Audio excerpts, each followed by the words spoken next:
फखरे पोठोहार होना कितने फख्र की गल है। आओ अज तुहाडी मुलाकात मैं फखरे पोठोहार ना करवा रहे हैं जनाब हमीद बाबर साहब ने। ते इश्क उश्क होया कोई जिंदगी च फील्ड च ਇਹ ਗੱਲਾਂ ਹੁਣ ਦੱਸੀ ਨਾ ਤੂੰ कोई हल्का फुल्का ਓਏ ਆ ਦਰਜਨ ਹੈ ਕੋਈ ਉੱਥੇ ਜਿਹੜੀ ਤੁਹਾਡੀ ਮੁਹੱਬਤ ਨਜ਼ਰ ਆਉਂਦੀ ਨੇ ਲੋਕਾਂ ਦੇ ਘਰਾਂ ਦੇ ਵਿੱਚ ਜੀ ਜੀ ਉਹ ਤੁਹਾਡੇ ਡਰਾਮੇ ਤੁਹਾਡੀਆਂ ਫਿਲਮਾਂ ਸਭ ਕੱਢ ਕੱਢ ਕੇ ਵਿਖਾਉਂਦੇ ਨੇ ਕਿ ਜੀ ਇਹ ਗੱਲ ਹਮੀਦ ਬਾਬਰ ਸਾਹਿਬ ਨੇ ਕੀਤੀ ਹੈ, ਇਹ ਸ਼ਹਜ਼ਾਦੇ ਗਫਾਰ ਨੇ ਕੀਤੀ ਹੈ।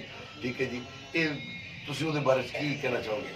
ਬਸ ਉਹ ਆਪਣੇ ਭੈਣਾਂ ਭਰਾ ਹੈ ਤੇ ਇਹਨਾਂ ਨੇ ਨੇਚਰ ਕੀ ਅਸਾਂ ਜ਼ਰਾ ਸਮਝਨੇ ਆ। ਅੱਛਾ ਇਸ ਵਾਸਤੇ ਅਸਾਂ ਇਹ ਜੇ ਡਰਾਮੇ ਬਣਾਏ ਜਿਹੜਾ ਮਾਂ ਭੈਣ ਭਰਾ ਪਿਓ ਸਾਰੇ ਬਈ ਇਕੱਠਿਆਂ ਤੱਕ ਹੀ ਸਕਣ। ਅੱਛਾ ਜੀ, ਤੇ ਇਸ ਨਾਲ ਇਹ ਸਬੂਤ ਆ ਕਿ ਅਸਾਂ ਇਹ ਜੇ ਡਰਾਮੇ ਦਿੱਤੇ ਤੇ ਸਾਰੇ ਭੈਣਾਂ ਭਰਾ ਅਸਾਂ ਕੀ उतना ही प्यार दिता।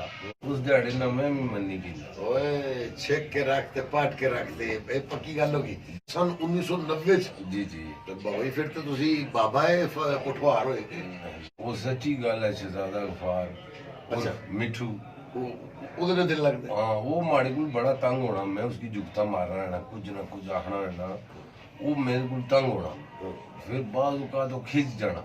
मैं कि उस नाल बड़ा मजा वो मैं उत्थे गया वो ECG हो रही ते सारा कुछ ते जेड़ा डॉक्टर भी है वो हस रहा है मैंने वेख के, हाँ कंपाउंडर भी मैंने वेख के हस रहा है, नर्सां भी हस रही ने ते मैं समझ रहा मैं दुनिया तो जा रहा ते ये हस रहे ने।